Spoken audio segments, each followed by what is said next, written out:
Yeah, he's been exceptional to watch, and obviously I've played against him a few times, but not had the opportunity to play with him. He's an exceptional talent, and one of those characters that backs himself in pressure moments. And those are the type of players that you need, especially at this time in the tournament, where you kind of, I guess, refer to them as pressure players, pressure moments, and you'd like those pressure moment players to step up and execute their skills to the best of their ability.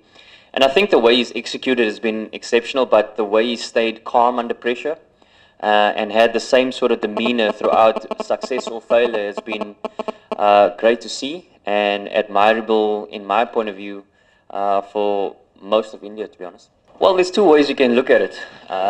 You can kind of see it as when your back's against the wall, there's only one way to go, and that is to play your best cricket and try and achieve what you try and achieve, or you can try and duck and dive and try and shy away from the pressure. But I think what's been great about our team is that we've stood up and we've recognized that there's only the guys that are on the field and in the change room. We are the guys that need to take responsibility, and we are the ones that are going to change our fortunes around.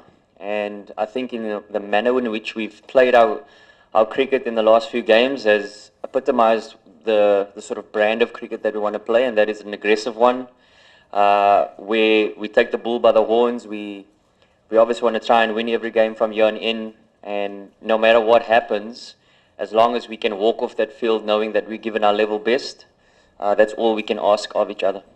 Yeah, I think every team would set high standards for themselves, and I saw a stat, I think there was 70 drop catches or something like that in the IPL thus far, and coupled with that, there's been some spectacular ones, and there's a definite sort of understanding that nobody goes out there to make mistakes. And I was a culprit in the last game for dropping one at a crucial time in the game, and could have cost us, but fortunately it didn't. But again, for us as teams, as our team, we just want to make sure that we keep improving. It's a crucial part of the tournament now, where your fielding standards are going to play a big part in the success of your tournament. So I guess that's got to be the focus. Not focus too much on the past and what has happened. Have a solution mindset focus of how we're going to get better and try and implement that.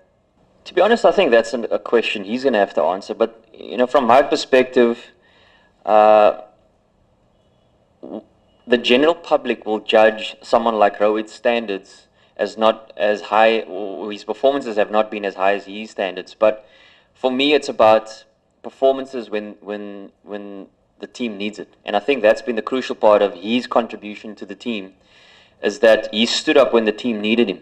And he's played some unbelievable innings when the team has been down and out. I remember against Bangalore at Wankeri, we were 0 for 2, and he stood up and scored a 94 not out. It's probably the best I've seen him bat. And those are crucial moments from a leadership point of view, that when you stand up when adversity hits the team, that's when your leadership mentality comes through. That's when your team follows you, when they see that my captain is standing up, so I've got to follow him. And I think that will be the sort of cornerstone of who he is as a person. I don't think any one of us in our team will judge him in terms of overall performance. I think my thing is about how do you perform under pressure moments, and he's been outstanding with that throughout this tournament.